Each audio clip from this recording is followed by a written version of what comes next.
Alright, so Jagan has been getting massively downplayed after his supposed quote-unquote loss to James Lee.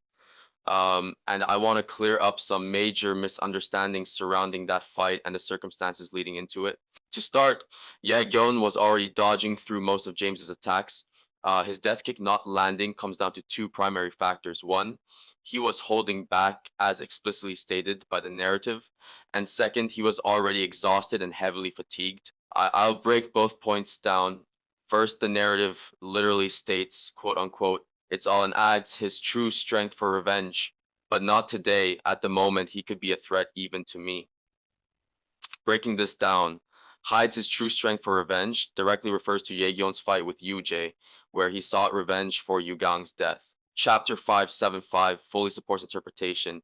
James even emphasizes at the moment, which implies that the version of Jae-young who fought Yu-jae would have been a legitimate threat even to James Lee, further supported by showing an image of Jae-young fighting Yu-jae.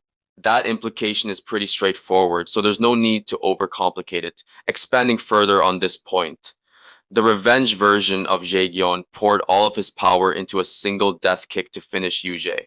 That means by the time he confronted James, he had already burned through his peak output and essentially emptied his reserves. He wasn't anywhere near fresh. Now on to the second point, fatigue. Immediately after the UJ fight, Jae-gyeon sprinted straight to James' location to engage him. That alone would obviously worsen his exhaustion, especially considering he had just used his ultimate move. His stamina and strength would have been severely depleted at that point. There's more context people ignore as well. Jae-gyun had already committed his full power against UJ, using his ultimate technique early and injuring himself in the process. James Lee later even acknowledges that Jae-gyun had already unleashed his power against UJ, which strongly implies he wasn't operating at full capacity anymore. On top of that, Jae-gyun was also forced to fight Paecheon around chapters around 577 to 579. So by the time we reached chapter 584, Jae-jung had gone through top-tier Lookism fighters back-to-back with virtually no recovery time. Between self-inflicted damage from death kick, trading blows with Pei-chun, and accumulated fatigue, Jae-gyung was clearly battered. It's also worth noting that during the wind-up for death kick, he was suffering severe brain damage. If that kick had actually landed, the entire battle would have gone in a completely different direction. This is what we call attrition nerfing. One, injured himself using death kick on UJ. Two, suffered additional damage trading blows with Pei Chin.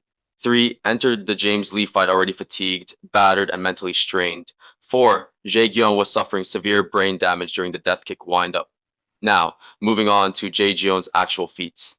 Attack potency. His death kick scales to small building level plus based on calculations, and it could potentially be higher. He demolished Allied, dealt significant damage to Jinrong, incapacitated Baekjin, one-tapped Taesu, albeit he was tired and exhausted, and more. He scales above Daniel, reaching hypersonic plus speeds via basic calcs.